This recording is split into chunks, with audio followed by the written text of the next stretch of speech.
Bismillahirrahmanirrahim. Malumunuz konumuz faiz ve faizin ne derece insanları sömürdüğü, yuvalar yaktığı hepimizin malumudur. Biz Müslüman tüccarlar olarak faizin ne kadar tehlikeli ve yersiz olduğunu her zaman her şartta görüyoruz. Rabbimiz faizin haram olduğunu, Resulullah Aleyhisselatü Vesselam'ın faizle iştigal etmemizi tavsiyeleri hepimizin malumudur. Şimdi faiz deyince haksız kazanç akla geliyor.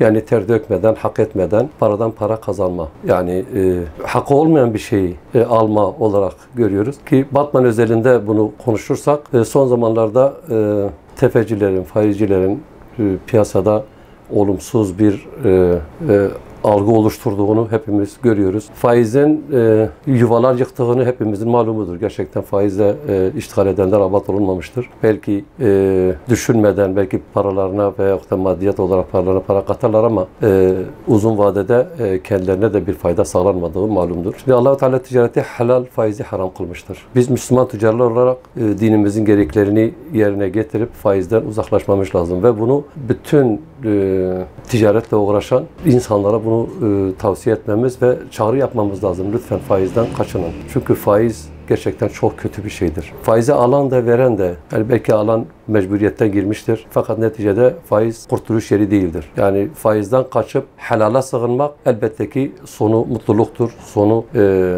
sıkıntıdan kurtulmadır diye biliyorum. Faize girmeden elbette ki ticaret yapılabilir. Aslında faize girmeden yapılan ticaret bereketlidir. Yani faize bulaşmadan gerçek bir ticaret mantığıyla hareket ettiğin zaman elbette ki faizin fesinin yanına geçmeden de ticaret yapılabiliyor ve bu çok daha bereketli ve çok daha piyasada da makul karşılanıyor. Faiz yiyen bir insanın, faizle iştigal eden bir insanın piyasada halk arasındaki olumsuz görüntüsü de çok tiksindirici geliyor gerçekten.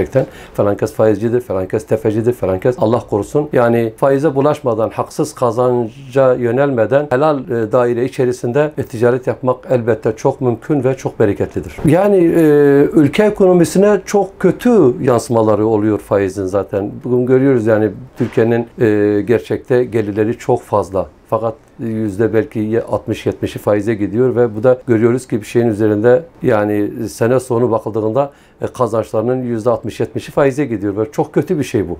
Yani halktan alıp faize ödeniyor, vatandaştan alıp faize ödeniyor, tefecilere ödeniyor. Bu çok kötü bir şey yani. Hükümetlerin de aslında bundan çok erken bir zekayla buna bakıp faizden bir an önce kurtulmaları lazım. Yani faiz sisteminden kurtulmaları lazım diye biliyorum. Üretim yapanlar gerçekten faize fazla bulaşmaz. Aslında çok daha fazla adım atarken faize yöneliyorlar. Yani daha fazla örneğin kendi kapasitelerinin üzerine çıkıp sıkıntıya girdiklerinde faize yöneliyor. Bu çok kötü bir şey. Yani kendi imkanları, kendi birikimleri dahilinde eğer yaparlarsa ticaretlerini faize bulaşmadan yaparlarsa çok daha bereketli ve çok daha rahat bir ticaret yapacaklardır. Aslında faiz ortaya girince bütün ticaret unsurları duruyor. Yani insanlar rahatça paradan para kazanıp, faize yatırıp, bankalara yatırıp, ticaretle uğraşmaktan imtina edip, işte zaten ben buradan para kazanıyorum mantığıyla hareket edip, işin helal haram boyutuna bakmadan işin rahatına kaçıp, yani gözle görülür bir şekilde hem ticareti, hem konut satışlarını, hem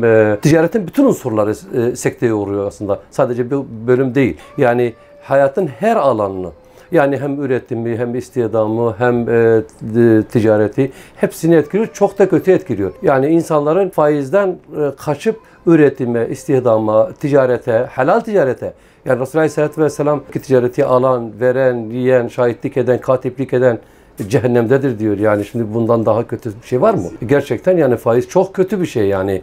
Şimdi bir 3 günlük dünya hayatı biraz daha fazla kazanayım derken başkalarının sırtına haksız kazançla zengin olmak bu mantık kari değildir. Bunun sonu karnı ateşle doldurur gerçekten. Yani bir Müslüman olarak bütün ticaret erbaplarına tavsiyemiz her türlü faizin şüphesinden dahi uzaklaşıp helal ticarete, alışverişe, istihdama, üretime yönelmelerini tavsiye ediyoruz.